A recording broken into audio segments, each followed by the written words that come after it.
guys! Hello! Harvest tayo ng pinya.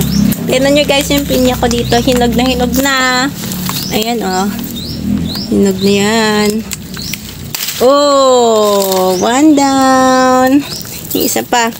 So, hindi naging successful guys yung ating experiment na tinanggal yung crown ng pinya para lumaki ang bunga. Kasi, tingnan nyo naman guys, imbes na lumaki pa sana yan. Mas malaki yung dati namin. And dahil tinanggal ko yung crown, hindi na lumaki. Pati ito, kung ano yung laki niya dati, no, may crown pa siya, ganun lang din ulit siya, hanggang nahinog. So, pag natatanggalan, next time, hindi ko natatanggalan. Oh. Yan lang guys, mag-harvest. Diba? Meron tayong dalawang maliliit na pinya. Ayan. Ayan. Dalawang maliliit na pinya.